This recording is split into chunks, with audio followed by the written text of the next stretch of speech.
ओम शांति। सुनते हैं आज 17 मार्च 2025 के साकार बाप दादा के मधुर महावाक्य।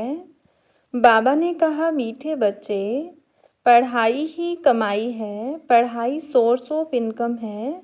इस पढ़ाई से ही तुम्हें 21 जन्मों के लिए खजाना जमा करना है।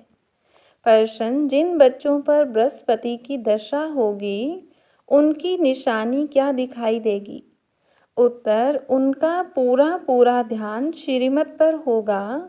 पढ़ाई अच्छी तरह पढ़ेंगे, कभी भी फेल नहीं होंगे। श्रीमत का उल्लंघन करने वाले ही पढ़ाई में फेल होते हैं। उन पर फिर राहु की दशा बैठ जाती है। अभी तुम बच्चों पर वृक्षपति बाप द्वारा बृहस्पति की दशा बैठी है। गीत, इस पाप की दुनिया से दूर कहीं ले चल। ओम शांति। यह है पाप आत्माओं की दुनिया। तुमको तो पुकारना नहीं है, क्योंकि तुम पावन बन रहे हो। यह धारण करने की बात है। बड़ा भारी यह खजाना है। जैसे स्कूल की पढ़ाई भी खजाना है ना, पढ़ाई से शरीर निर्वाह चलता है। बच्चे जानते हैं भगवान पढ़ाते हैं, यह बड़ी उच्च कमाई है, क्योंकि एम ऑब्जेक्ट सामने खड़ी है। सच्चा सच्चा यह सत्संग सारे कल्प में एक ही बार होता है, जबकि पुकारते हैं पतित पावन आओ। अब वह पुकारते रहते हैं, यहाँ तुम्हारे सामने बैठे हैं। तुम बच्चे जानते हो हम पुरुषार्थ कर रहे हैं नई दुनिया के लिए, जहाँ दुख का नाम निशान नहीं होगा। तुमको चैन मिलता है स्वर्ग में, नरक में थोड़ा ही चैन है। यह तो विषय सागर है, कलयुग है ना। सब दुखी ही दुखी हैं, भ्रष्टाचार से पैदा होने वाले हैं। इसलिए आत्मा पुकारती है, बाबा हम पतित बन गए हैं। पावन होने के लिए गंगा में स्नान करने जाते हैं। अच्छा, स्नान किया तो पावन हो जाना चाहिए ना। फिर घड़ी घड़ी धक्के क्यों खाते हैं? धक्के खाते सीढ़ी नीचे उतरते उतरते पाप आत्मा बन जाते हैं। 84 का राज तुम बच्चों को बाप ही बैठ समझाते हैं, और धर्म वाले तो 84 जन्म लेते नहीं। तुम्हारे पास यह 84 जन्मों का चित्र बड़ा अच्छा बना हुआ है। कल्प वृक्ष का भी चित्र है गीता में, परंतु भगवान ने गीता कब सुनाई, क्या आकर किया, यह कुछ नहीं जानते। और धर्म वाले अपने अपने शास्त्र को जानते हैं, भारतवासी बिल्कुल नहीं जानते। बाप कहते हैं, मैं संगम युग पर ही स्वर्ग की स्थापना करने आता हूँ। ड्रामा में चेंज हो नहीं सकती। जो कुछ ड्रामा में नूंद है वह हूबहू होना ही है। ऐसे नहीं होकर फिर बदल जाना है। तुम बच्चों की बुद्धि में ड्रामा का चक्र पूरा बैठा हुआ है। इस 84 के चक्र से तुम कभी छूट नहीं सकते हो, अर्थात यह दुनिया कभी खत्म नहीं हो सकती। वर्ल्ड की हिस्ट्री ज्योग्राफी रिपीट होती ही रहती है। यह 84 का चक्र बहुत जरूरी है। त्रिमूर्ति और गोला तो मुख्य चित्र हैं। गोले में क्लियर दिखाया हुआ है, हर एक युग 1250 वर्ष का है। यह है जैसे अंधों के आगे आईना, 84 जन्म पत्रिका आईना। बाप तुम बच्चों की दशा वर्णन करते हैं, बाप तुम्हें बेहद की दशा बतलाते हैं। अभी तुम बच्चों पर बृहस्पति की अविनाशी दशा बैठी है, फिर है पढ़ाई पर मदार। कोई पर बृहस्पति की, कोई पर चक्र की, कोई पर राहु की दशा बैठी है। नापास हुआ तो राहु की दशा कहेंगे। यहाँ भी ऐसे है, श्रीमत पर नहीं चलते हैं तो राहु की अविनाशी दशा बैठ जाती है। वह बृहस्पति की अविनाशी दशा, यह फिर राहु की दशा हो जाती है। बच्चों को पढ़ाई पर पूरा ध्यान देना चाहिए, इसमें बहाना नहीं देना चाहिए। सेंटर दूर है, यह है, पैदल करने में 6 घंटा भी लगे तो भी पहुंचना चाहिए। मनुष्य यात्राओं पर जाते हैं, कितना धक्के खाते हैं। आगे बहुत पैदल जाते थे, बैलगाड़ी में भी जाते थे। यह तो एक शहर की बात है। यह बाप की कितनी बड़ी यूनिवर्सिटी है जिससे तुम यह लक्ष्मी नारायण बनते हो। ऐसी उच्च पढ़ाई के लिए कोई कहे दूर पड़ता है या फुर्सत नहीं, बाप क्या कहेंगे। यह बच्चा तो लायक नहीं है। बाप ऊंच उठाने आते, यह अपनी सत्यानाश कर देते। श्रीमत कहती है पवित्र बनो, दैवी गुण धारण करो। इकट्ठे रहते भी विकार में नहीं जाना है। बीच में ज्ञान योग की तलवार है। हमको तो पवित्र दुनिया का मालिक बनना है। अभी तो पतित दुनिया के मालिक है ना। वह देवताएं थे डबल सिर ताज, फिर आधा कल्प बाद लाइट का ताज उड़ जाता है। इस समय लाइट का ताज कोई पर भी नहीं है, सिर्फ जो धर्म स्थापक हैं उन पर हो सकता है, क्योंकि वह पवित्र आत्माएं शरीर में आकर प्रवेश करती हैं। यही भारत है जिसमें डबल सिर ताज भी थे, सिंगल ताज वाले भी थे। अभी तक भी डबल सिर ताज के आगे सिंगल ताज वाले माथा टेकते हैं, क्योंकि वह हैं पवित्र महाराजा महारानी। महाराजाएं राजाओं से बड़े होते हैं, उनके पास बड़ी बड़ी जागीर होती है। सभा में भी महाराजाएं आगे और राजाएं पीछे बैठते हैं नंबरवार। कायदे से उन्हों की दरबार लगती है।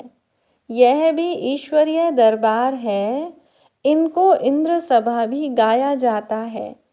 तुम ज्ञान से परियां बनते हो। खूबसूरत को परी कहा जाता है ना।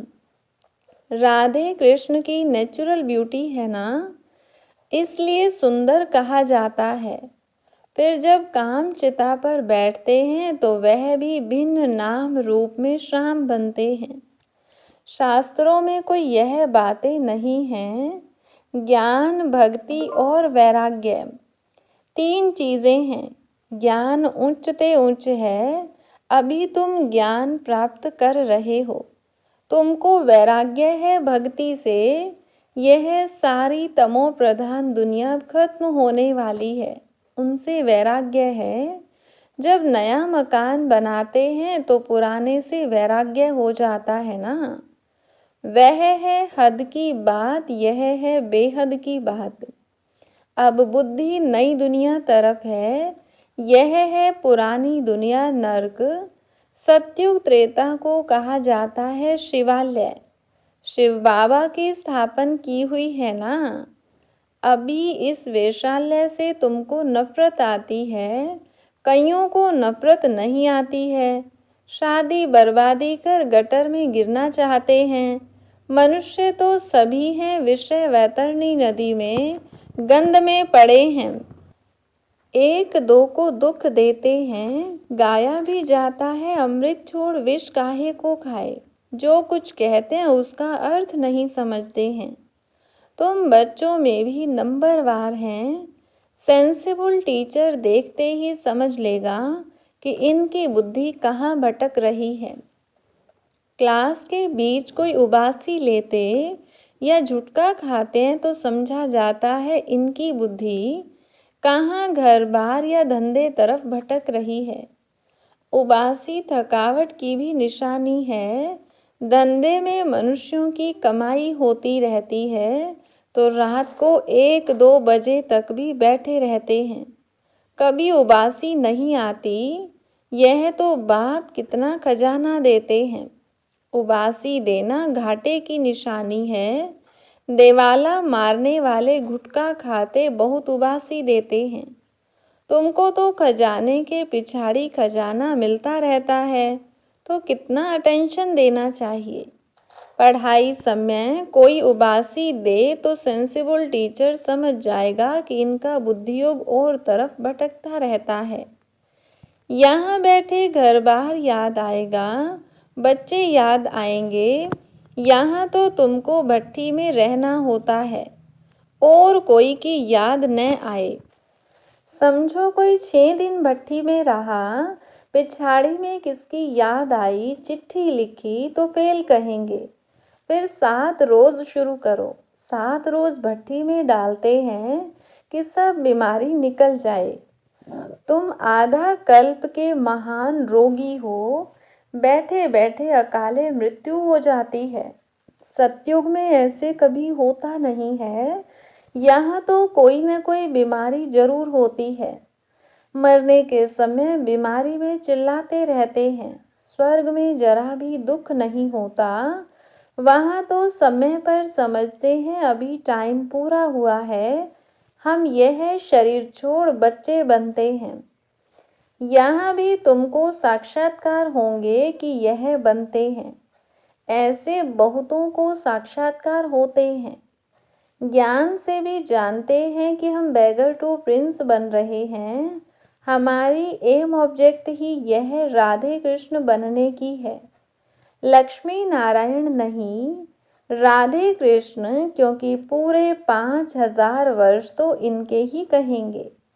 लक्ष्मी नारायण के तो फिर भी 20-25 वर्ष कम हो जाते हैं। इसलिए श्री कृष्ण की महिमा जास्ती है। यह भी किसको पता नहीं कि राधे कृष्ण ही फिर सो लक्ष्मी नारायण बनते हैं। अभी तुम बच्चे समझते जाते हो, यह पढ़ाई है। हर एक गांव-गांव में सेंटर खुलते जाते हैं। तुम्हारी यह यूनिवर्सिटी कम हॉस्पिटल है। इसमें सिर्फ 3 पैर पृथ्वी चाहिए। वंडर है ना, जिनकी तकदीर में है तो वे अपने कमरे में भी सत्संग खोल देते हैं। यहाँ जो बहुत पैसे वाले हैं, उन्हों के पैसे तो सब मिट्टी में मिल जाने हैं। तुम बाप से वर्षा ले रही हो, भविष्य 21 जन्मों के लिए। बाप खुद कहते हैं इस पुरानी दुनिया को देखते हुए बुद्धि का योग वहाँ लगाओ। कर्म करते हुए यह प्रैक्टिस करो। हर बात देखनी होती है ना। तुम्हारी अब प्रैक्टिस हो रही है। बाप समझाते हैं हमेशा शुद्ध कर्म करो, अशुद्ध कोई काम न करो। कोई भी बीमारी है तो सर्जन बैठा है, उससे राय करो। हर एक की बीमारी अपनी है। सर्जन से तो अच्छी राय मिलेगी। पूछ सकते हो इस हालत में क्या करें। अटेंशन रखना है कि कोई विकर्म न हो जाए। यह भी गायन है, जैसा अन्न वैसा मन। मांस खरीद करने वाले पर, बेचने वाले पर, खिलाने वाले पर भी पाप लगता है। पतित पावन बाप से कोई बात छिपानी नहीं चाहिए। सर्जन से छिपाया तो बीमारी छूटेगी नहीं। यह है बेहद का अविनाशी सर्जन। इन बातों को दुनिया तो नहीं जानती है। तुमको भी अभी नॉलेज मिल रही है। फिर भी योग में बहुत कमी है। याद बिल्कुल करते नहीं हैं। यह तो बाबा जानते हैं। पट से कोई याद ठहर नहीं जाएगी। नंबरवार तो है ना। जब याद की यात्रा पूरी होगी तब कहेंगे कर्मातीत अवस्था पूरी हुई। फिर लड़ाई भी पूरी लगेगी। तब तक कुछ न कुछ होता, फिर बंद होता रहेगा। लड़ाई तो कभी भी छिड़ सकती है, परंतु विवेक कहता है जब तक राजाई स्थापन नहीं हुई है तब तक बड़ी लड़ाई नहीं लगेगी। थोड़ी थोड़ी लगकर बंद हो जाएगी। यह तो कोई नहीं जानते कि राजाई स्थापन हो रही है। सतो प्रधान, सतो रजो तमो बुद्धि तो है ना। तुम्हारे में भी सतो प्रधान बुद्धि वाले अच्छी रीति याद करते रहेंगे। ब्राह्मण तो अभी लाखों की अंदाज में होंगे, परंतु उसमें भी सगे और लगे तो है ना। सगे अच्छी सर्विस करेंगे, माँ बाप की मत पर चलेंगे, लगे रावण की मत पर चलेंगे, कुछ रावण की मत पर कुछ राम की मत पर लंगड़ाते चलेंगे। बच्चों ने गीत सुना, कहते हैं बाबा ऐसी जगह ले चलो जहाँ चैन हो। स्वर्ग में चैन ही चैन है, दुख का नाम नहीं। स्वर्ग कहा ही जाता है सतयुग को, अभी तो है कलयुग, यहाँ फिर स्वर्ग कहाँ से आया। तुम्हारी बुद्धि अब स्वच्छ बनती जाती है, स्वच्छ बुद्धि वालों को मलेच्छ बुद्धि नमन करते हैं। पवित्र रहने वालों का मान है। सन्यासी पवित्र हैं तो गृहस्थी उन्हों को माथा टेकते हैं। सन्यासी तो विकार से जन्म ले फिर सन्यासी बनते हैं। देवताओं को तो कहा ही जाता है संपूर्ण निर्विकारी। सन्यासियों को कभी संपूर्ण निर्विकारी नहीं कहेंगे।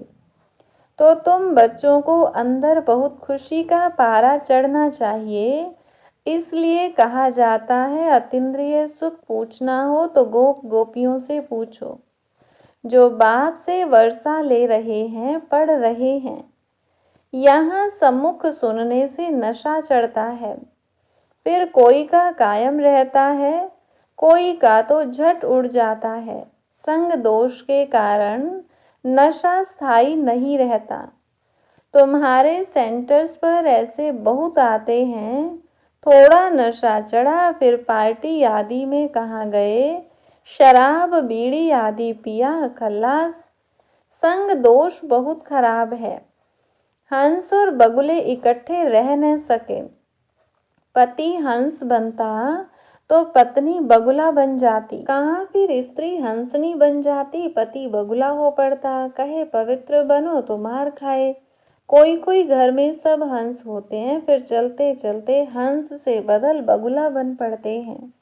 बाप तो कहते अपने को सब सुखदायी बनाओ, बच्चों को भी सुखदायी बनाओ। यह तो दुख धाम है ना, अभी तो बहुत आफतें आनी हैं, फिर देखना है कैसे त्राही त्राही करते हैं। अरे बाप आया, हमने बाप से वर्षा नहीं पाया, फिर तो टू लेट हो जाएगी। बाप स्वर्ग की बादशाही देने आते हैं, वह गंवा बैठते। इसलिए बाबा समझाते हैं कि बाबा के पास हमेशा मजबूत को लेके आओ, जो खुद समझकर दूसरों को भी समझा सके। बाकी बाबा कोई सिर्फ देखने की चीज़ तो है नहीं। शिव बाबा कहाँ दिखाई पड़ता है, अपनी आत्मा को देखा है क्या? सिर्फ जानते हो, वैसे परमात्मा को भी जानना है। दिव्य दृष्टि बिगर उनको कोई देखा नहीं जा सकता। दिव्य दृष्टि में अब तुम सतयुग देखते हो, फिर वहाँ प्रैक्टिकल में चलना है। कलयुग विनाश तब होगा जब आप बच्चे कर्मातीत अवस्था को पहुँचेंगे। अच्छा, मीठे मीठे सिकिलधे बच्चों प्रति माता पिता बाप दादा का याद प्यार और गुड मॉर्निंग। रूहानी बाप की रूहानी बच्चों को नमस्ते। रूहानी बच्चों की रूहानी बाप दादा को नमस्ते। धारणा के लिए मुख्य सार। पहली पॉइंट, इस पुरानी दुनिया को देखते हुए बुद्धि का योग बाप व नई दुनिया तरफ लगा रहे। ध्यान रहे कर्मेंद्रियों से कोई विकर्म न हो जाए। हमेशा शुद्ध कर्म करने हैं। अंदर कोई बीमारी है तो सर्जन से राय लेनी है। दूसरी पॉइंट, संग दोष बहुत खराब है, इससे अपनी बहुत बहुत संभाल करनी है। अपने को और परिवार को सुखदायी बनाना है। पढ़ाई के लिए कोई कभी बहाना नहीं देना है।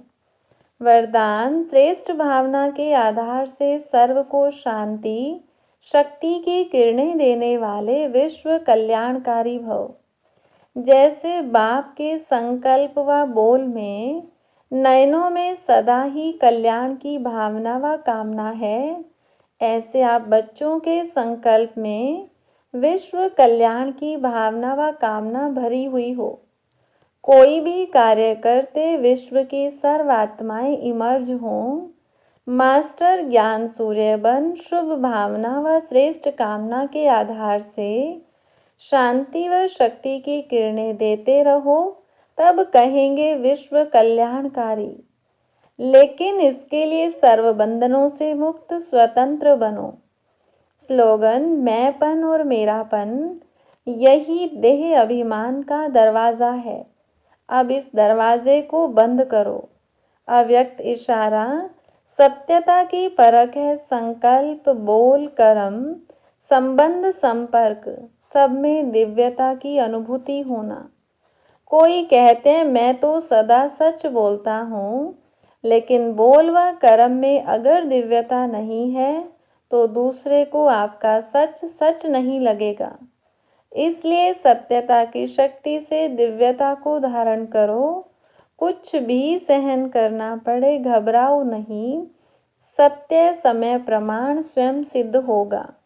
अच्छा, ओम शांति।